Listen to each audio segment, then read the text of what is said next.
नमस्कार।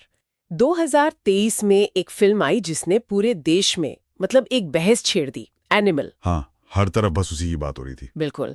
और हमारे पास जो स्रोत है वो इस फिल्म की परतें खोलते हैं, किरदारों के दिमाग में झांकते हैं और उन डायलॉग्स का विश्लेषण करते हैं जिन पर इतना इतना बवाल हुआ। सही। आज हमारा मकसद सिर्फ कहानी दोहराना नहीं है, बल्कि ये समझना है कि इस कहानी की हिंसा, इसके रिश्ते, इसने लोगों को इतना क्यों झकझोर दिया। तो चलिए इस जानवर की कहानी की गहराई में उतरते हैं। बिल्कुल। और ये कहानी सिर्फ एक एक्शन फिल्म की नहीं है। हमारे स्रोत इसे एक मनोवैज्ञानिक केस स्टडी की तरह देखते हैं। ये इस बात की पड़ताल करती है कि जब एक बाप अपने बेटे की भावनाओं को लगातार नजरअंदाज करता है तो उसका नतीजा कितना भयानक हो सकता है। मतलब ये कि बचपन का एक अनदेखा घाव कैसे एक इंसान को सचमुच जानवर बना सकता है। एग्जैक्टली, वही हम देखेंगे। तो कहानी के केंद्र में है रणविजय सिंह यानी विजय। फिल्म की शुरुआत ही एक ब्लैक एंड व्हाइट सीन से होती है जहां हम देखते हैं कि विजय का गुस्सा मतलब काबू से बाहर है। हाँ, लेकिन सोर्सेस हमें बताते हैं कि इस गुस्से की जड़ें बहुत गहरी हैं उसके बचपन में। वो स्कूल वाला सीन। हाँ, जहां स्कूल में कुछ लड़के विजय की बहन को परेशान करते हैं और छोटा विजय घर से अपने पिता बलबीर सिंह की AK-47 उठाकर ले आता है। और यहीं पर मुझे लगता है कहानी का सबसे अहम मोड़ आता है। बिल्कुल।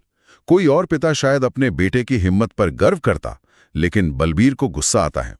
वो विजय को उस एक्शन के लिए डांटते हैं। यहीं पर एक बहुत जरूरी बात समझनी होगी जिसे स्रोत भावनात्मक उपेक्षा या इमोशनल नेग्लेक्ट कहते हैं। एक मिनट, जब हम कहते हैं भावनात्मक उपेक्षा, तो इसका मतलब क्या सिर्फ प्यार न जताना है या इसका कोई और गहरा मतलब है? इसका मतलब सिर्फ प्यार की कमी नहीं है। इसका मतलब है बच्चे की भावनाओं को एक्नॉलेज ही ना करना। जब छोटा विजय AK-47 उठाता है तो बलबीर उसके डर या अपनी बहन को बचाने के जज्बे को नहीं समझते। वो सिर्फ उसके एक्शन को देखते हैं और सजा देते हैं। अच्छा। उसे अमेरिका के बोर्डिंग स्कूल भेज दिया जाता है, जो असल में एक तरह का भावनात्मक वनवास था। और यहीं से विजय के मन में अपने पिता की मंजूरी पाने की एक कभी न खत्म होने वाली प्यास शुरू हो जाती है। और इसी प्यास का सबूत शायद हमें फिल्म के शुरुआत में ही मिल जाता है, जब वो कहता है, पापा आप दुनिया के सबसे अच्छे पापा हो। ये सुनने में कितना अजीब लगता है उस बर्ताव के बाद भी। हाँ, क्योंकि वो डायलॉग दूसरों से ज्यादा खुद को यकीन दिलाने की कोशिश है। वो उस आदर्श पिता की छवि से चिपका हुआ है जो वो हमेशा से चाहता था, भले ही असलियत कुछ और हो। ये उसके अंदर के गहरे अंतर्विरोध को दिखाता है कि एक तरफ अथाह भक्ति है और दूसरी तरफ नजरअंदाज किए जाने का दर्द। बिल्कुल। सालों बाद जब विजय अपने पिता के 60वें जन्मदिन पर भारत लौटता है तो भी कुछ नहीं बदलता। उसका जीजा वरुण सबके सामने उसकी बेइज्जती करता है और पिता फिर से वरुण का ही साथ देते हैं और विजय को एक बार फिर घर से निकाल दिया जाता है। इसके बाद वो अपनी बचपन की दोस्त गीतांजलि से शादी करके अमेरिका चला जाता है। लगता है जैसे वो अपनी पुरानी दुनिया पीछे छोड़ आया है। लेकिन आप अपने अतीत से भाग नहीं सकते हैं ना। कभी नहीं। कहानी में असली मोड़ 8 साल बाद आता है, जब बलबीर पर एक जानलेवा हमला होता है। ये घटना विजय के लिए एक ट्रिगर का काम करती है। जो बेटा अब तक भावनात्मक रूप से घायल था, अब वो एक खूंखार रक्षक बन जाता है। तो उसकी जिंदगी का एक ही मकसद रह जाता है। हाँ, अपने पिता को बचाना और हमलावरों से बदला लेना। उसकी नजरअंदाज की गई मोहब्बत अब एक खतरनाक जुनून में बदल जाती है। वो भारत लौटता है और अपने चचेरे भाइयों की एक टीम बनाता है। जांच के दौरान एक चौंकाने वाली बात सामने आती है कि हमले की साजिश में उसका अपना जीजा वरुण भी शामिल था। और इसके बाद विजय जो करता है वो फिल्म को एक अलग ही लेवल पर ले जाता है। वो प्रेस कॉन्फ्रेंस वाला सीन। हाँ, वो एक भरी प्रेस कॉन्फ्रेंस में असली मास्टरमाइंड असरार हक के सामने वरुण का गला घोट कर मार डालता है। ये सिर्फ एक कत्ल नहीं था, ये एक ऐलान था। बिल्कुल। ये वो पल है जहां उसका बचपन का दबा हुआ गुस्सा अब खुलकर सामने आ रहा है। ये सिर्फ बदला नहीं है, ये दुनिया को और खासकर अपने पिता को एक संदेश है कि वो परिवार की रक्षा के लिए किसी भी हद तक जा सकता है। ये एक तरह का प्रदर्शन है कि देखिए मैं कितना ताकतवर हूं, मैं आपकी रक्षा कर सकता हूं। सही पकड़ा। वो उस बच्चे की तरह है जो अच्छे नंबर लाकर अपने पिता को दिखाना चाहता है। बस यहाँ अच्छे नंबर की जगह लाशें हैं। तो विजय ने अपने ही जीजा को सबके सामने मार दिया। उसने एक लाइन क्रॉस कर दी है। अब तो असरार हक चुप नहीं बैठेगा। बिल्कुल नहीं। और यहीं से फिल्म हमें उस होटल कॉरिडोर में ले जाती है, जो सिर्फ एक एक्शन सीन नहीं बल्कि विजय के दिमाग के अंदर चल रही जंग का एक आईना है। हाँ, फिल्म का वो सबसे चर्चित सीन, होटल की लड़ाई। विजय एक हथियार डीलर से मिलने जाता है और वहां असरार के सैकड़ों लोग उन पर हमला कर देते हैं। वो सीन बहुत लंबा और क्रूर है। विजय एक बहुत बड़ी भारी भरकम मशीन गन का इस्तेमाल करता है। कुछ स्रोत कहते हैं कि ये सिर्फ एक्शन का तड़का था, लेकिन क्या इसका कोई गहरा मतलब भी है? जरूर है। वो मशीन गन कोई साधारण हथियार नहीं है। वो बड़ी है, चलाने में मुश्किल है और बेहद विनाशकारी है। एक तरह से वो विजय का ही प्रतीक है। विजय का प्रतीक कैसे? बेहिसाब ताकत, जिसे संभालना मुश्किल है और जो अपने रास्ते में आने वाली हर चीज को तबाह कर देती है। ये सीन दिखाता है कि विजय अब समस्याओं को सुलझा नहीं रहा, वो उन्हें खत्म कर रहा है। उसके अंदर का जानवर अपनी भावनाओं को समझने के बजाय सिर्फ खतरों को नष्ट करने पर तुला है। बिल्कुल।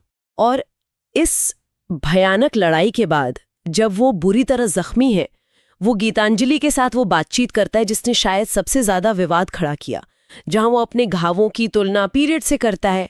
वो उस वक्त क्यों? हाँ, और वो सीन कहानी में उस जगह पर होना बहुत जरूरी है। उस वक्त विजय शारीरिक और मानसिक रूप से अपने सबसे निचले स्तर पर है। वो अपनी पीड़ा को इतना बड़ा मान रहा है कि उसे किसी और का दर्द, चाहे वो कितना भी स्वाभाविक क्यों ना हो, छोटा लगने लगता है। ये उसकी टूटी हुई मानसिकता को दिखाता है। हाँ, उसकी असंवेदनशीलता और सहानुभूति की भारी कमी को दिखाता है। ये दिखाता है कि वो दर्द में इतना अंधा हो चुका है कि उसे अपने सिवा किसी का दर्द दिखाई ही नहीं दे रहा। उस लड़ाई में विजय असरार को तो मार देता है, लेकिन खुद भी इतना घायल होता है कि उसे बचाने के लिए हार्ट ट्रांसप्लांट करना पड़ता है। तो उसे एक नया दिल मिला, लिटरली। हाँ, लेकिन क्या इससे उसके किरदार में कोई बदलाव आया? नहीं, हिंसा तो उसके बाद भी वैसी रही। यही तो सबसे दिलचस्प और दुखद बात है। शारीरिक रूप से उसे एक नया दिल मिला, लेकिन भावनात्मक रूप से वो उन्हीं पुराने जख्मों के साथ जी रहा था। तो ये दिल का बदलाव एक मौका था जो वो चूक गया। मतलब असली बदलाव सर्जरी से नहीं, आत्मचिंतन से आता है। और विजय वो करने को तैयार ही नहीं था। उसका बाहरी शरीर ठीक हो गया, पर अंदर का जानवर और भी मजबूत हो गया। और ठीक होने के दौरान उसकी जिंदगी में जोया आती है। दोनों के बीच एक रिश्ता बनता है, लेकिन फिर एक और धोखा सामने आता है। जोया खुलासा करती है कि उसे हक परिवार ने भेजा था। लेकिन यहाँ एक ट्विस्ट है। विजय कहता है कि वो ये बात पहले से जानता था। इसका क्या मतलब निकालें? क्या वो इतना शातिर है? बिल्कुल। ये मोड़ विजय के किरदार की एक और परत खोलता है। वो सिर्फ एक हिंसक आदमी नहीं है, बल्कि एक बहुत शातिर रणनीतिकार भी है। तो एक तरफ वो भावनात्मक रूप से इतना कच्चा है कि अपने पिता के प्यार के लिए तड़प रहा है, इस्तेमाल करता है। वो जंग के मैदान का खिलाड़ी है, पर भावनाओं के मैदान में अनाड़ी है। कहानी का अंत स्कॉटलैंड के एक रनवे पर होता है, जहां विजय का सामना अबरार हक से होता है। वो हक भाइयों में सबसे बड़ा और सबसे खूंखार है। दोनों के बीच बिना किसी हथियार के एक बहुत ही बर्बर लड़ाई होती है। हाँ, और वो लड़ाई बहुत पर्सनल लगती है। क्यों? क्योंकि अबरार एक तरह से विजय का ही अक्स है। वो दिखाता है कि अगर विजय पूरी तरह से अपने गुस्से और नफरत में डूब जाए तो क्या बन सकता है। दोनों ही अपने परिवार के लिए लड़े हैं, दोनों ही बेहद हिंसक हैं।